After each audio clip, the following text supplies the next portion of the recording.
Imagine how many other students that they have had in their lab doing clinical rotations.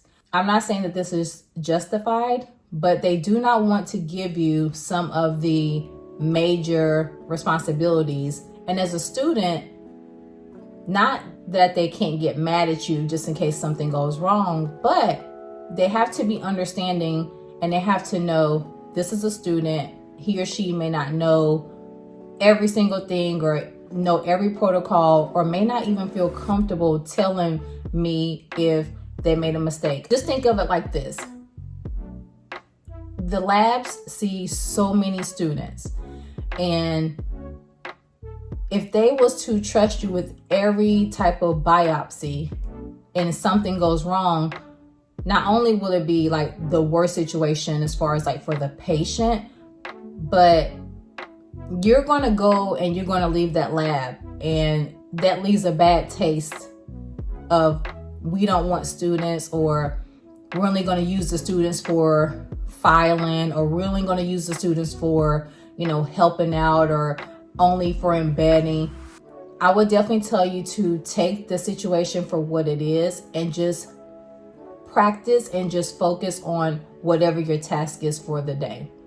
And if I could think back and leave you guys with something, I remember being in my clinical, and I remember, actually I worked at a great clinical site. I'm not even gonna lie. It was a great clinical site.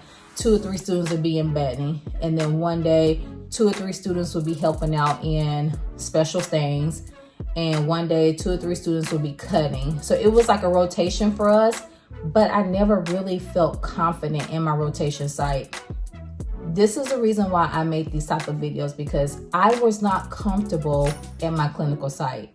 I was so unsure because I honestly didn't know what I was doing. I'm more of a hands-on person, but because I really didn't understand Frida, and I didn't understand the book, and I didn't understand what I was actually doing, nothing went together like I wanted to go together.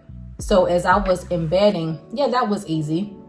But when I got to special stains, I knew how to do maybe the protocol, but I wasn't clear on what I was standing for, what I was doing, because I was still trying to study, thinking about passing a test, thinking about getting a job.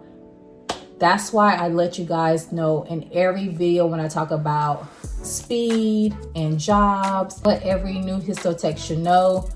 We are trying to deal with a lot of things, and we're trying to juggle a lot of things. But if you are in your clinical site, focus on your clinicals, not what job you're going to have next, what's your first job going to be, how much you're going to get paid, when do I take my ASCP, I'm such in a rush. But actually take the time to focus at your clinical site so you will be able to get the job. We'll be doing the next few tips for a job, so make sure your post notifications bell is turned on, and I will see you guys in the next clip.